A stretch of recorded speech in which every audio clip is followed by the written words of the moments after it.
I where a uniform, میں ایک فوجی ہوں. وقت نے بھی مجھے مزید یہ سکھایا ہے کہ مسائل کا حل بات چیت میں ہے، گولی سے مسئلے کا حل نہیں نکلتا ہے. میں اور وہ سارے لوگ جو کمانڈ پوزیشن پہ، ہمارا زیادہ فوکس ہے وہ ڈائلاگ کے اوپر ہے. جو اینٹی اسٹیٹ نیریٹو ہے وہ آئین پاکستان کی شیک نمبر 13 اور 16 کے حساب سے، تو اس کو بند کرنا جو ہے پاکستان کے آئین کے حساب سے ٹھیک ہے. میں اور آپ ایکسپیرینس کریں کہ انٹرنیٹ کچھ سلو ہوا ہے، سو اسٹیٹ آہستہ آہستہ اٹ از ریئلائزنگ کہ اپنے فزیکل بارڈرز کو بھی ہم نے درست کرنا ہے، اپنے ڈیجیٹل بارڈرز کو بھی درست کرنا ہے.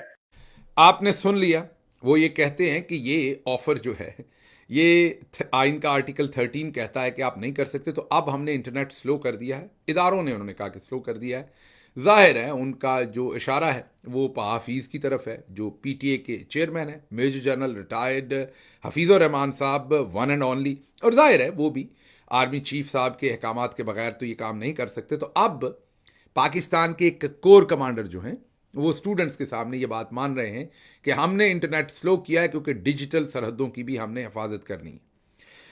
یہ بات تو ہو گئی، لیکن اس میں انٹرسٹنگ بات یہ ہے کہ یہ جو آئین ہے آرٹیکل 13، یہ ہمیں تب یاد آتا ہے جب ہمیں لگتا ہے ریاست مخالف بیانیہ کیونکہ ہم پر تنقید ہو رہی ہے. لیکن جب ہم الیکشن چوری کرتے ہیں تب ہمیں یہ بالکل یاد نہیں آتا. مطلب جب 8 فروری کا الیکشن چوری کر دیا جائے ہم یاد نہیں آتا.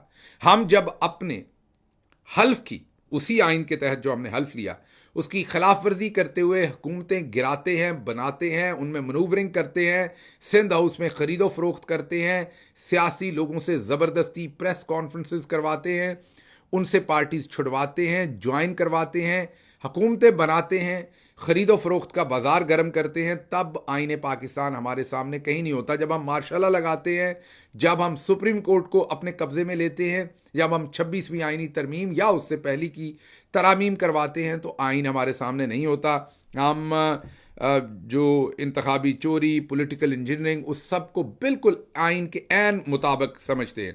تو جو جنرل صاحب ہیں انہوں نے جو بات کی ہے کہ آئین کے آرٹیکل 13 کے تحت ہم انٹرنیٹ سلو کر سکتے ہیں اور آواز آپ کی بند کر سکتے ہیں، وہاں ہمیں آئین یاد ہے. باقی ڈی چوک کے اندر یا دوسری جگہوں پر ہم آئین کی طرف نہیں دیکھتے. مقابلہ میرا خیال ہے پھر بندوق سے، جب بندوق کا ہوتا ہے تو سینس وہاں شاید پرویل کرتی ہے.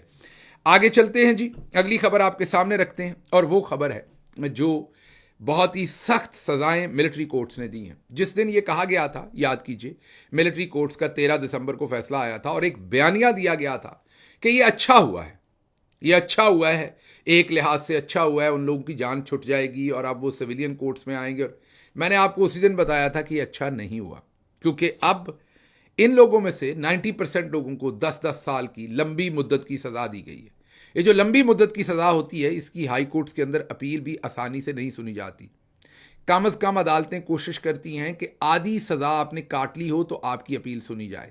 یہ کوئی میرا خیال لکھا ہوا تو شاید پرنسپل ہو یا نہ ہو، میں وکیل نہیں ہوں اس لیے نہیں کہہ سکتا، لیکن یہ بالکل ایک سیٹ پرنسپل ہے عدالتوں کے اندر کہ فوری طور پر آپ کی اپیلیں نہیں سنی جاتی.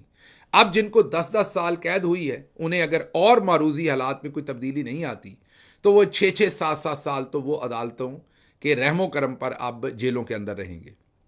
اب وہ جو دوست کہہ رہے تھے کہ یہ بہتر ہوا ہے، اس سے لوگوں کو آسانی مل جائے گی، وہ میں آپ کو بتا سکتا ہوں کہ اس سے آسانی نہیں، ان کے خاندان اور ان کی زندگیاں جو ہیں وہ تباہ کر دی گئی ہیں. 10-10 سال کی قید سنائی گئی ہے، اور اگر 1 منٹ کے لیے مان بھی لیا جائے کہ انہوں نے کہیں پر کوئی پتھراؤ کر دیا یا نعرے بازی کر دی تو ان کو سزا دے دی گئی ہے. لیکن ذلِ شاہ کے جسم کے اوپر 26 ٹانکے تھے اور پتہ نہیں کتنی زیادہ تشدد تھا، لیکن ان کو شہید کرنے والے، ان پر ظلم کرنے والوں کے خلاف ایف آئی آر بھی درست نہیں کٹی تھی. لیکن ایک بلڈنگ جو کہ ہاؤس تھا، جناح ہاؤس بھی نہیں تھا، اس کو پہلے جھوٹے طریقے سے جناح ہاؤس بنایا گیا، پھر مئی میں ہونے والے واقعے پہ فورجری کر کے اگست میں اسے کور کمانڈر کا گھر بنایا گیا. اس کے اوپر پاکستان کے نوجوانوں کو کس طرح کی سزائیں دی گئی ہیں وہ آپ کے سامنے ہے. سزائیں دیتے ہوئے جج صاحب جو تھے وہ میجر ہوں گے یا کرنل ہوں گے. اب میجر صاحب یا کرنل صاحب نے ان میں سے کسی سوال کو نہیں پوچھا ہوگا. اگر یہ سویلین کورٹس میں ہوتے تو یہ سوالات پوچھے جاتے. سویلین کورٹس میں وہ ویڈیو دکھائی جاتی جج کو، وہاں پر وکیل شور مچاتے، میڈیا سوالات کرتا کہ وہ ٹرکوں میں سے سویلین کپڑوں میں اس دن جو فوجی جوان اتر رہے تھے اور بعد میں منہ پر کپڑے لپیٹ کے توڑ پھوڑ کر رہے تھے، وہ کس نے بھیجے تھے. سوال پوچھا جاتا کہ لبرٹی مارکیٹ سے لے کے جو کور کمانڈر کا گھر تھا اس تک لوگوں کو زبردستی مین کھینچ کے کیسے لے کے جایا گیا. کوئی پکٹ نہیں تھی, کوئی سیکیورٹی نہیں تھی.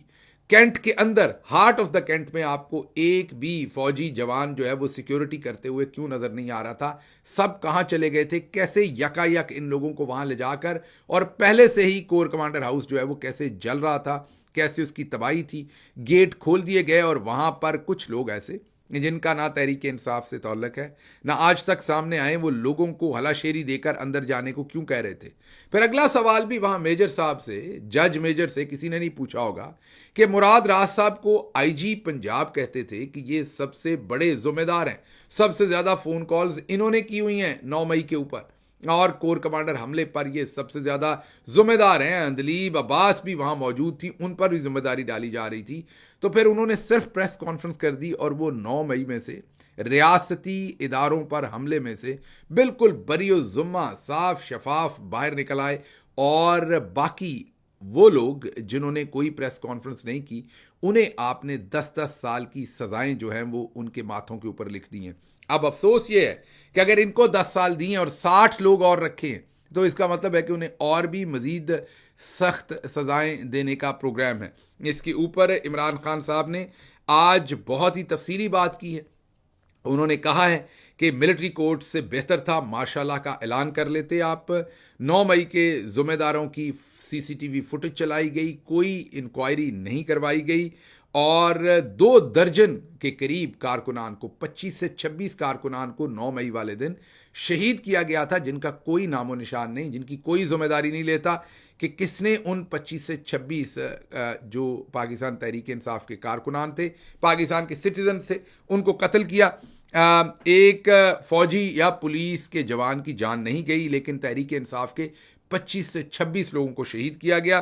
اور انہوں نے کہا کہ سب کچھ پہلے سے پری پلانڈ تھا, کیا گیا ہے. بہت افسوس ہے آج نہ کوئی قانون ہے ملک کے اندر, نہ کوئی انصاف ہے, لیکن اس کے خلاف لڑا جائے گا.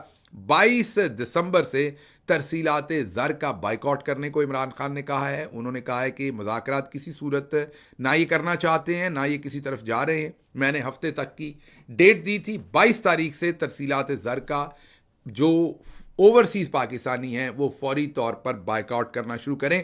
اور ظاہر ہے پاکستان کے اندر بھی جو سول نافرمانی لوگوں کے کنٹرول میں ہے اس کو وہ ضرور کرنا شروع کریں اور اپنے آپ کو ڈس انگیج کریں. یہ واحد طریقہ ہے اب رہ گیا ان لوگوں کے سے جان چھڑوانے کا, جس طرح سے یہ مسلط ہوئے کھڑے ہیں.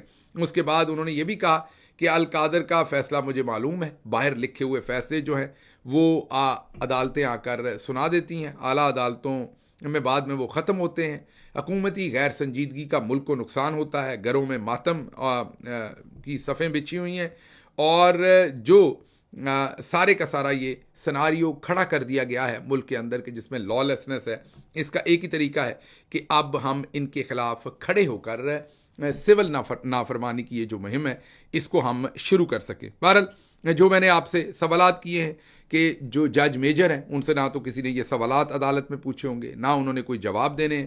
کچھ اور سوالات بھی ہیں, اگر آپ 1 منٹ کے لیے سوچیں تو یہ انمول 4 پاکستانی میں آپ کے سامنے رکھتا ہوں. پہلے کا نام احسان اللہ احسان ہے, اے پی ایس میں بچوں کو شہید کروایا, اس کے بعد اس کی جسٹیفیکیشنز, اس کی ریپریزنٹیشن کی, اس کے بعد انہیں بھگا دیا گیا. بریگیڈیئر محمود شاہ کہتے ہیں کہ ہم نے انہیں خود بھگایا, وہ خود سے نہیں بھاگے.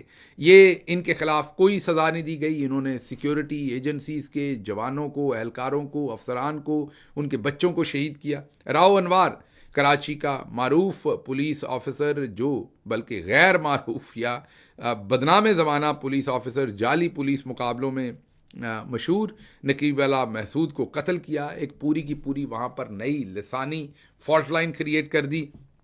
اس کے بعد معصوم افراد کو دہشت گرد کہہ کے بھتے کے نام پر قتل کرتے رہے, یہ زمینوں کے اوپر قبضہ, بھتہ خوری. اس کے بعد عزیز بلوچ, نام ہی کافی ہے, لیاری گینگ وار کا سرغنہ, کراچی کے عوام کے لیے خوف کی علامت, قتل, اغوا برائے تاوان, بھتہ خوری, منشیات کی سمگلنگ. پھر حماد صدیقی متحدہ قومی موومنٹ MQM کے اہم رہنما, کئی جرائم میں ملوث پائے گئے.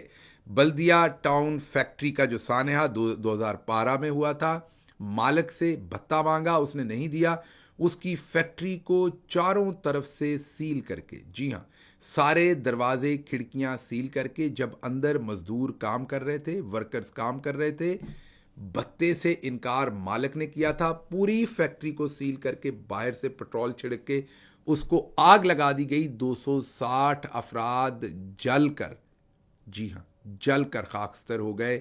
260 افراد کے قتل کا بھی کسی قسم کا کوئی مقدمہ یا انصاف بعد میں نہیں ہوا.